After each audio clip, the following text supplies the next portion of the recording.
Hello, everybody, and welcome back to an episode of Shane's Squirrel Shack, where we talk about autism, mental health awareness, and all of that. I want to thank you all for tuning in to today's video. Today, we're going to be talking about my bipolar diagnosis as someone on the autism spectrum. Before we go any further, I'd like to emphasize a trigger warning. This video will be talking about elements of suicidal thoughts and tendencies. So just before going any further, I just wanted to give you guys a heads up on that. In case that's something that might be upsetting for some viewers. And without further ado, let's do this. And for those new to my channel, treat this video like a podcast. Put it on in the background. There's really nothing much to see here. Anyways, let's take the time wheel back to 2017 when the first signs of my bipolar started kicking in. At this point in my life, I was about 20 years old. I had been diagnosed with autism when I was 2. So when I was 20, I had just transferred to a new college. And I think this new setting away from home kind of played into it a little bit. There's other elements too that we'll get into discussion with.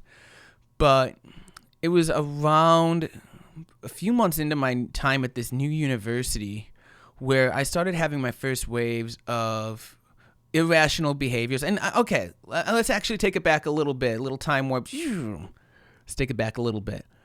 My irrational behaviors kind of started around 19, where I decided to go to this university without any thought. I was like, oh, I had friends going in there.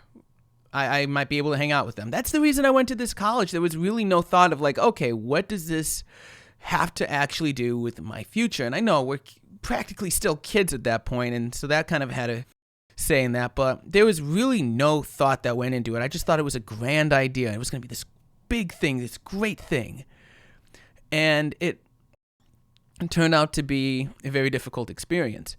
When I went to this university, a lot of things started kind of happening where I would start doing things without any rational thought going into it, no playing out like, how can this affect me in rational ways. I joined a track team literally right after I went to school. I thought it was a good idea. And a part of me was like, hey, this is a good way for me to make new friends and make connections.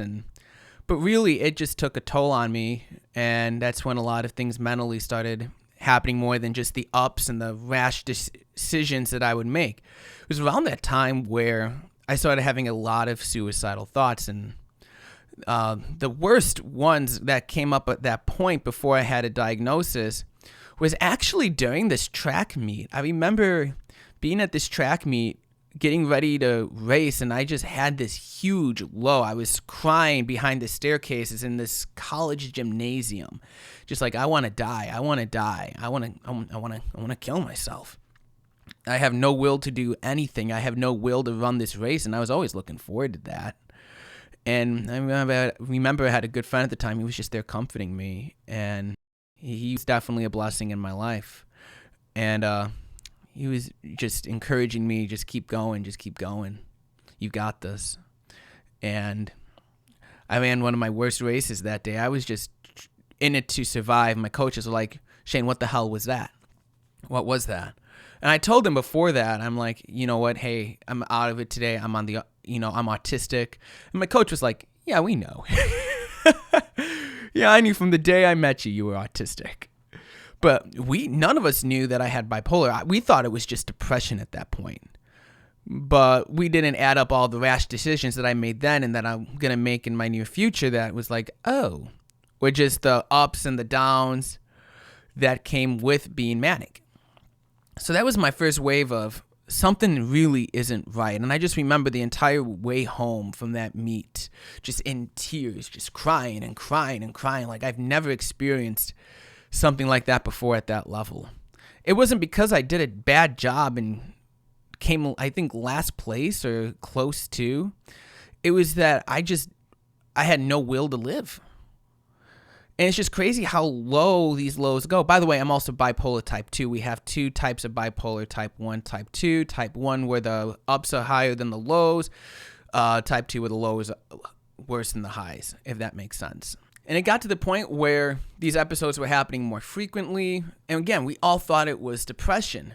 Like I would be on these ups and think all these grandiose, crazy ideas and spend a lot of money on stuff that I really didn't need and wasn't healthy for me, and just not making very good decisions, and thought absolutely nothing of it.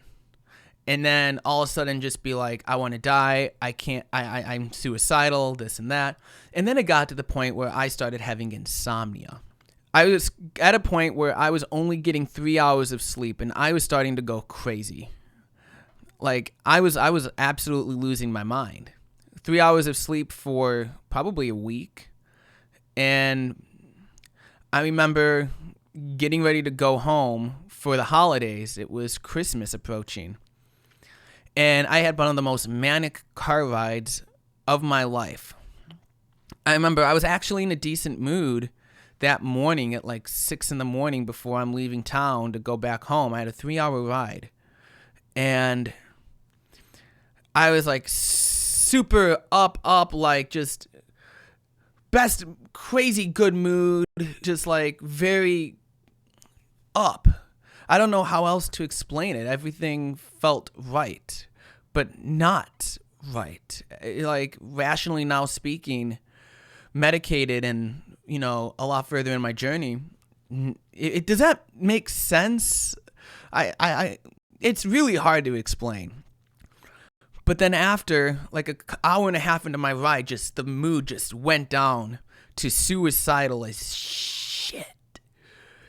And like I was getting ready to crash my car. I was wanting to crash my car into a tree or a telephone pole, and it got to the point where I would look at a telephone pole and I would just start crying and hyperventilating in tears, because I was like, that's going to be the one right there where I crash. That's going to be it right there. That one right there. And my heart started going, and I started like just bawling and bawling and bawling. I lost control of the steering wheel a few times, where I'm like, this is it. I don't want this. And I had to like correct myself. And then I started tearing up even more. An hour and a half of that, I end up at my mom's work. And I just go into her office and I start bawling. I don't think she understood at the time what was going on. I didn't know how to explain it. She was just wanted to be there. And she's one of my biggest supporters. Shout out, Mom. Shout out. And I remember after that, I got a haircut from my stylist, who's also a very good friend of mine. She knew something was off. But in my mind, I wasn't going to get a haircut just to get a haircut. I was going to get groomed for my funeral. That's how I looked at that at the time. I was like, I better be good looking. I better look good going out, you know? I know I laugh at it now, but really at the time, it was very dark. And I remember that ride back from the stylists to my house at the time, those thoughts were like tenfold. It was just, I couldn't stop thinking about it. And that's when I told my mom, I need to go somewhere. I'm not safe. I need help. I need help now. And she called my uncle, who was a mental health specialist, and he's like, don't let him get into a car. Call the ambulance and have them take him wherever. I'm like, look, if I'm in the car in the back seat, a shotgun, I'm not touching that steering wheel. I'm not endangering my biggest supporter. Just get me somewhere. For the love of God, just get me somewhere. And we end up in this in this ER room, and we're waiting to kind of figure out what to do. And the best option was going into inpatient. And so this begins a few night adventure into an inpatient program that really, as much as I want to say, oh, it was the best thing, it was great, it helped me out so much, it kind of was pointless in ways, but like it was a good start. But I remember going into the ambulance and they took me to this inpatient program, and I got evaluated by a specialist that night, and they were asking me all these questions. And granted, at this time, and I've touched base on it, I think, in my bipolar in college video, I was starting to developed substance dependencies and abusing, like drinking a lot. And he was like, how much do you drink? I'm like at least 6 in a setting. He's like, that's not good for me. I'm like, yeah, man, that's why I do it. And he was asking other things, and I forget, but that was the one that really stuck out to me because that's definitely not good for my mental health. And he was asking all these things, and I was like laughing it off, like, oh yeah, this is totally normal. It's fine. Everything's fine. Everything's in control. I am in tip-top, hunky-dory good shape.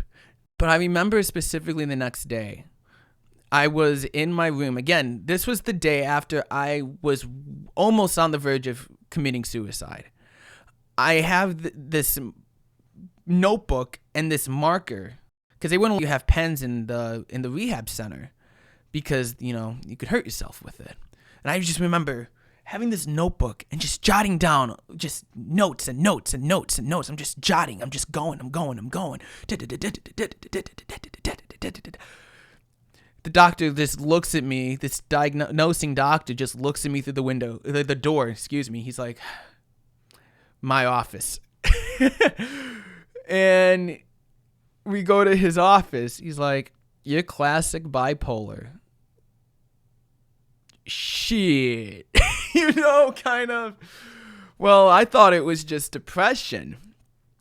And so they put me on this medication. And I actually do think I want to make a video talking about my experience with medication in the near future, because I am actually going through medication change right now, and it has been an interesting journey in the last couple months. But then they were literally putting me on whatever they could to just get me by. And I was on that for years. I'm still on it. They put me on lamotrigine or Lamictal and quetiapine or Seroquel. And the Seroquel was to help me stay stable. It was an antipsychotic. It was supposed to help me sleep, and it knocked me out. I remember just being on a little bit at the time, and it knocked me out. I got to a point where I was on a dose that would knock out a racehorse, and even my uncle was like, dude, how do you get up in 8 hours with that? That would knock most people out for like 14. I'm like, look, dude, I don't know, man. I don't know. But that's for another video. That's for another day. And I won't get too much into my inpatient experience, especially with some of the folks that I met along the way. HIPAA, and protect them in their journeys, But I met people from all walks of life, and it was more of an addiction recovery center. So I was one of the only patients there for mental health, which kind of put me in an awkward place because a lot of the programs that we would go through during that time there were geared towards substance abuse and recovery in that kind of sense. So for someone being there for mental health was not very productive, and especially since it was Christmas. I received this diagnosis like on Christmas Eve or the day before. I was in this place during Christmas. That was my Christmas present for that year, was a bipolar diagnosis. But it just really went to show that they really didn't know what to do with me there. And they kind of wanted to keep me around to kind of see, is this working at this point? And I'm like, I'm better than I was. Why are you guys keeping me here? I felt like a lab rat. I didn't feel valued at that point. And so I'm like, get me out of here. I'm done. And they're like, you're going to be leaving against doctor's advice? I'm like, yes. Because honestly, in retrospect, staying there for another day or two honestly wouldn't have done anything. And it's just kind of unfortunate because you'd figure that an inpatient center for recovery, for rehabilitation, whatever form it is, whether it's addiction or mental health, would have better resources. But at the same time, it was the holidays. And it's kind of a tricky debate in retrospect, kind of like what should or shouldn't have been, on the medical team's end, on what to do with something like that. But again, it's really tricky to kind of figure out like what should or shouldn't have been in that kind of situation, especially on the medical team's end. And I remember leaving, right before I left, I remember I had some good friends of mine come in. They were going to surprise me. But I'm like, I'm leaving. And we had the best Denny's that I ever had. The best experience at a Denny's. That's how the story ends. Denny's. But for real though, it started a very long journey in figuring out myself and getting the resources and the help I need. And it took me a long time to be able to get to that point.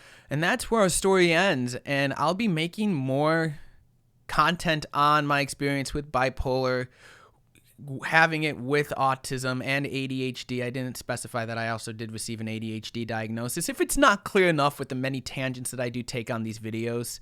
But anyways, before I go on another one, that's all I've got for you guys today. That's just my story. That's my experience that I felt like I wanted to share with you guys. And I do think we need to have these kind of conversations, and that's why I'm not shy about talking about these things. Like, yes, these are things that we do really need to talk about. So even if one person sees it, 100, 10,000, or however many see it, it's an impact, and that's how I view it. So, and that's all I have to say about that. I hope you guys all have an amazing, blessed day. Stay royal, everybody, and I'll see you guys in the next video. Take care.